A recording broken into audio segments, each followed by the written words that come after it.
Olá, seja bem-vindo a mais um vídeo aqui no canal. Meu nome é Ricardo e aqui eu falo sobre o Linux e o uso profissional dele no dia a dia, tá? Assim como assuntos como open source, carreira e etc. Então, se é um assunto que te interessa, já se inscreve aí no canal. Bom, vamos direto ao ponto. Sobre o que é o vídeo de hoje? Hoje o vídeo é sobre o Grub Shell, tá? Como recuperar e como agir quando o seu sistema cai numa tela do Grub Shell. Tá? Por que eu vou falar sobre isso? Eu tenho uma série de máquinas virtuais aqui, né, que eu uso para fazer meus testes, para estudar, para criar aulas. E uma dessas máquinas virtuais estava caindo na tela de Grub Shell. Então, deixa eu mudar aqui para a tela em que isso está aparecendo. Então, é isso aqui, ó. Ao iniciar uma dessas máquinas virtuais, que eu não usava há muito tempo, ele está caindo nessa tela do GNU Grub, que é o que a gente chama de Grub Shell, né, o terminal de comando, né, a interface de comandos do Grub. Não lembro o que eu fiz da última vez, fiz alguma coisa que estragou essa máquina virtual, o processo de boot, algo se corrompeu ali, e ele está caindo nessa tela. Então vamos resolver esse problema. Como que eu resolvo essa situação? Tá? Primeiro, por que ele... Deixa eu abrir aqui. Por que ele cai, ele pode cair nessa tela? Tá? Então, normalmente ele cai nessa tela porque ele não tá conseguindo fazer o que ele deveria fazer. Ou não está encontrando a imagem do kernel, não está encontrando o initrd, né, o initrunfs, ele não sabe onde está esse arquivo, ou não encontra o arquivo específico.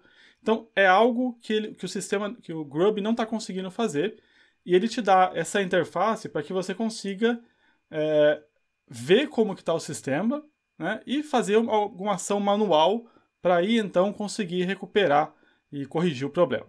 Tá? Então, como que a gente usa isso aqui? Então, primeiro, né, eu estou aqui na interface. Se eu usar o ls, eu vou ver aqui as partições que eu tenho. Então, eu tenho o HD0, eu não vou conseguir usar o mouse aqui, tá? Não consigo sim. Eu tenho o HD0, né, tenho dois discos virtuais nessa máquina, tá? HD0 e HD1. O meu sistema mesmo está no HD0, tá? E aqui as partições que eu tenho. Então, HD0, MS-DOS1. No caso aqui é meu SDA e o SDA1. E aí eu tenho SDB, SDB1, SDB2, SDB3, etc. Tá? Mas como que eu vejo aqui? Então, eu dou ls, eu vejo o que eu tenho. Se eu digitar ls hd0, ms-dos1, se eu digitar só assim, ele me mostra informações sobre essa partição. Tá? Então ele fala o nome da partição, o tipo do file system, última vez que ela foi modificada, o ID, se tiver um label ele mostra aqui o tamanho. Então você consegue ver essas informações para todas essas partições que eu tenho aqui. Ó. Então, por exemplo, HD1, MS-DOS7, vamos ver se ele tem aqui. Tem aqui também essa partição e tem os dados, etc. Se eu quiser ver o que tem dentro dessa partição, eu preciso colocar um barra no final. Então, por exemplo, ls hd0, ms-dos1 barra no final. E aí eu vou ver os arquivos que tem aqui dentro. Tá? Então, eu posso ver que eu tenho... Essa é a raiz do meu sistema, é a minha barra. Tá? Nessa máquina virtual especificamente, eu instalei tudo na barra. Eu não tenho barra home, barra boot, barra var, ou seja lá o que for. Eu instalei tudo no barra nessa máquina. Se você fez uma partição para cada um desses diretórios, né, ou algum outro, você vai ter várias... arquivos de partições, né, indicações de partições aqui. E eu consigo ver o que tem aqui dentro. Por exemplo, se eu fizer aqui, ó, ls hd0 ms-dos1 barra boot, barra, eu vou ver o que tem aqui dentro. Tá? Posso até colocar o "-l" aqui. Então eu estou vendo o que tem no meu barra boot. Tá? Então tem todos os arquivos aqui. Então aqui já é uma forma de você começar a investigar por que a máquina não está bootando. Eu tenho os arquivos de kernel, os arquivos do kernel estão aqui na minha máquina. As versões estão corretas, então já é a primeira coisa que você pode ir analisando aqui. No meu caso, ele está tudo aqui, né? Então eu tenho aqui o VM Linux, né? O mais importante de olhar aqui é o VM Linux, que é o kernel, e o initrd, né? Que é o sistema de arquivos temporário que é usado durante o boot. Tenho todas as versões, então eu tenho a última aqui, ó, VM Linux, né? 4.15.0/66, é a última versão que tem nessa máquina. E eu tenho o initrd também aqui, ó, initrd 4.15.0 66-generic. Então, eu tenho os arquivos aqui. Tá? Não é um problema de estar faltando os arquivos. Pode ser, por exemplo, que você tenha esse erro e ele não tenha o initrd respectivo a esse kernel, por exemplo. Entendeu? E aí você pode usar um kernel anterior para fazer o boot, etc. Então, eu consigo ver o que tem aqui. Eu consigo também, ó, se eu quiser ler o arquivo, ó, por exemplo, se eu fizer, ao invés do ls-l, eu posso fazer um cat aqui. Ó. Cat hd0 ms-dos1 /boot /grub.cfg, por exemplo. E eu consigo ler os arquivos aqui. Tá? Então ele tem alguns desses recursos. Ele não vai ter todos os recursos do bash, do shell. Tá? Ele vai ter só alguns. É uma interface própria em que os comandos são parecidos, mas ele não vai ter todas as opções ali.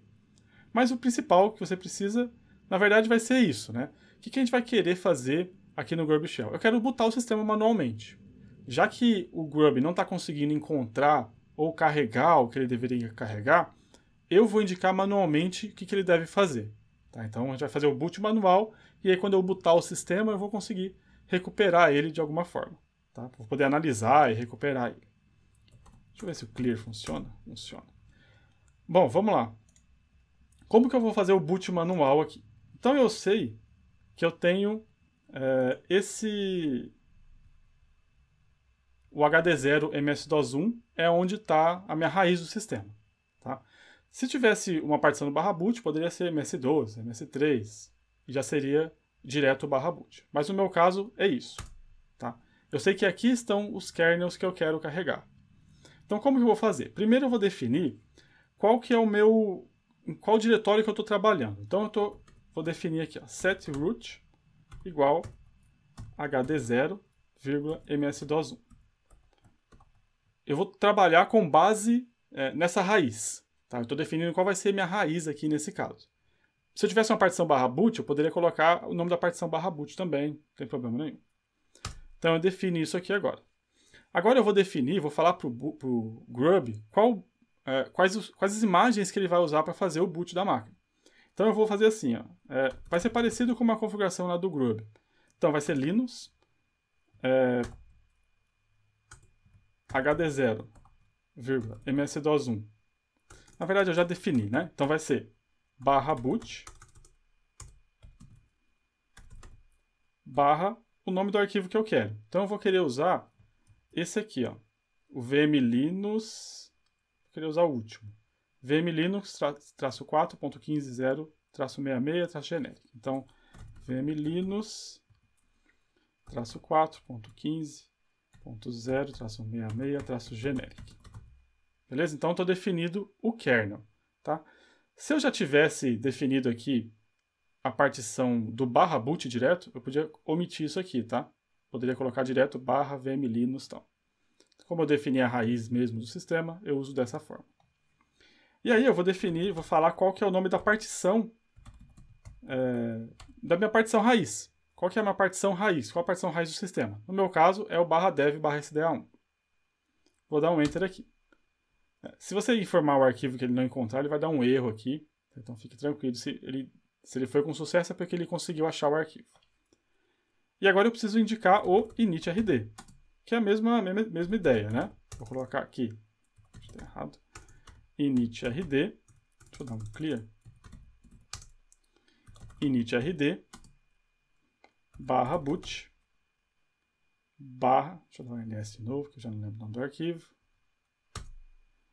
initrd /boot initrd.img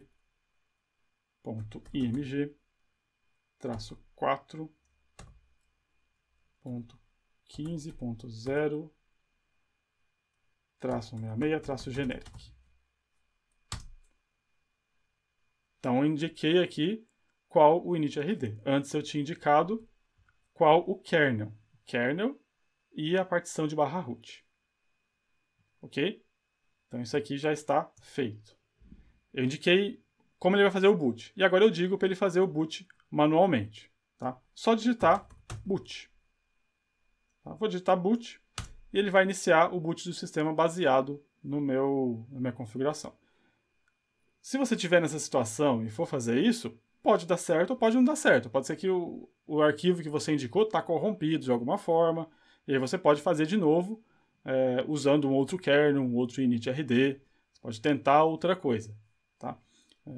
Dificilmente vai dar certo na primeira vez. Né? Você tenta fazer isso, tenta usar o kernel da última versão do kernel, o último initrd, e faz o boot. Tá?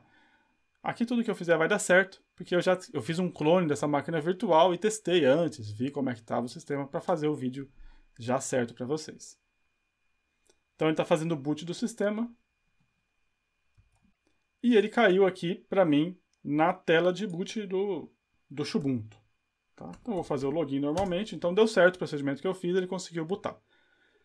Se eu rebootar novamente a máquina, vai cair de novo naquela tela. Tá? Eu não corrigi nada. Não resolvi nenhum problema. Eu só fiz ele bootar manualmente. Se eu fizer um reboot na máquina, vai cair de novo no Grub Shell. Então eu preciso aqui investigar o que está acontecendo. Tá? Bom, eu estou aqui agora na minha máquina. Dou uma redimensionada aí para ficar melhor. Vou entrar como root. E vou fazer os procedimentos que eu vou dar uma olhada lá no /boot. E vou fazer outros procedimentos aqui para tentar resolver o problema. Então, por exemplo, só para explicar primeiro como que estava a minha aplicação, ó, como está instalado, tá vendo que está tudo no /dev/sda1, só tem uma partição aqui. Se eu fizer um lsblk também vai mostrar aqui, ó, eu tenho o SDA e o SDA1, tudo instalado aqui, e tem o SDB, que é uma partição que eu uso para teste, para criar partições, etc. E como que eu posso olhar, né? Para onde eu começo? Vou olhar no /boot. É o mesmo diretório que a gente tinha olhado da outra vez. Então, deixa eu até diminuir um pouco a tela. Isso. É o mesmo diretório que a gente estava olhando. Posso olhar melhor, por exemplo, como que está aqui o grub.cfg. Tá? Se eu ler aqui o grub.cfg, eu posso ver como que ele está. Tá? Se ele foi alterado, se não foi. Posso olhar também as configurações lá do /etc/grub.d. Aqui tem os arquivos de configuração. Posso olhar também lá no etc default e aqui vai ter o arquivo grub. Vou ter as configurações do grub aqui. Então tem várias coisas que você pode olhar aqui. Não vou entrar em detalhes disso nesse vídeo. Mas uma coisa que normalmente vai resolver o problema é fazer os updates do grub. Tá? Primeiro, você pode fazer duas coisas. Então, update grub. Você pode rodar o update grub. O que o update grub faz? Ele refaz o arquivo de configuração. Então, se eu rodar isso aqui, ele vai ler os arquivos que estão lá no /boot, quais as imagens que ele tem disponíveis no /boot. Ele vai ler o que está lá no etc grub.d e vai refazer o etc grub.cfg. Então, ele vai regerar, né, gerar um novo arquivo de configuração baseado nas imagens que ele tem aqui. Tá? Então, é uma coisa já a se fazer para tentar resolver o problema. Reler as configurações e recriar o arquivo de configuração, né, que é o /boot /grub.cfg. E uma outra coisa, no meu caso, né, quando eu testei isso antes de fazer o vídeo, só fazer isso não funcionou. Tá? E normalmente não deve funcionar, para falar a verdade. Tá? Mas é uma coisa que você pode fazer para atualizar o arquivo. O que resolveu o problema é fazer o install grub. Reinstalar o grub no seu sistema. Grub install, na verdade. Esse grub install ele vai instalar novamente o grub lá na sua partição, na MBR da sua partição. Tá? E aí você indica aqui /dev/sda. Tá? Não é SDA1, nem 2, nem 3. É SDA, ou SDB. Tá? Não é o nome da partição específica, é o nome do disco. E aí ele vai instalar aqui para você, reinstalar o grub. Tá? Normalmente esse procedimento vai resolver esse problema do grub install. Porque pode ter algum arquivo corrompido, ou algo que ficou algo corrompido na MBR. Tá? Então, isso normalmente resolve o problema. Tá? Então, eu estou executando aqui. Executei o comando padrão mesmo, sem muitos argumentos. Então, ele concluiu aqui, ó, deu installation finished, no error reported. Tá? Então, atenção aqui, não informar o número aqui, tá? É o número do disco mesmo. E pronto, eu refiz a meu grub, né? A instalação do grub lá na MBR do sistema. sempre isso vai funcionar? Às vezes não, né? Pode ser algum outro problema e precisa investigar. Por exemplo, você pode ter que regerar o init-run fs, né? Aí você usa aquele update init-run fs para regerar. Então pode ser algum outro problema de falta de um arquivo. Pode não ter o arquivo do kernel, pode ter sumido o arquivo do kernel lá no /boot, pode ter sumido a init-run fs no /boot. Então você tem que investigar isso. Tá?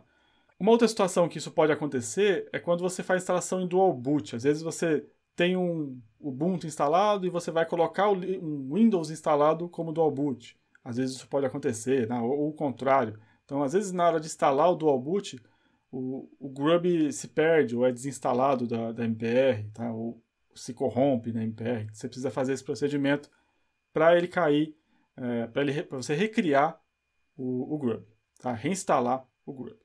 Então pronto, eu fiz aqui o procedimento. Vamos testar. Como que eu testo para ver se deu certo? Eu vou dar um reboot na máquina. Simplesmente vou dar um reboot aqui e vamos ver se isso resolveu o meu problema. E pronto, funcionou. Né? Então a máquina, estou iniciando a máquina, ele não está mais caindo naquela tela do Grub Shell. Ele já está encontrando tanto o kernel quanto o init-rd, né? O init-run-fs, e está fazendo o boot normalmente aqui. Tá? Você também consegue ver essa interface do Grub Shell manualmente. Tá? Então se você cair aqui na tela do Grub, né? Quando você faz o boot, ele cai nessa tela. Eu abri uma outra máquina virtual aqui para te mostrar isso, tá? Abri uma máquina virtual que eu tenho Debian. Se você cair nessa tela aqui, você pode escolher, tá? Se você ler aqui embaixo, ó, vai estar escrito aqui, ó, use para cima e para baixo para selecionar qual entrada você quer. Pressione o Enter para fazer o boot, o E para editar os comandos e o C para Command Line. Então, se eu entrar aqui em cima, ó, e apertar o C, ele cai também no Grub Shell, que é a mesma interface. Então, se você quiser testar aí na sua máquina virtual, na sua máquina real, essa interface do GNU Grub, basta pressionar o C aí, que ele entra nessa interface. Ok? Bom, nesse vídeo é isso que eu queria mostrar. Espero que tenha sido útil, né? Aconteceu essa situação aqui para mim. Eu pensei, posso fazer um vídeo para compartilhar e para quem tem esse tipo de problema, ou para quem venha no futuro ter esse tipo de problema, lembrar que tem um vídeo aqui mostrando como tentar resolver esse problema, essa situação, né? Como trabalhar nessa situação. Ok? Bom, pessoal, é isso. Se você gostou do vídeo, já curte aí o vídeo, se inscreve no canal para continuar recebendo mais vídeos como esse. E deixa no comentário aí assuntos que você queira que eu fale nos próximos vídeos. Ok? Então é isso. Muito obrigado. Até a próxima.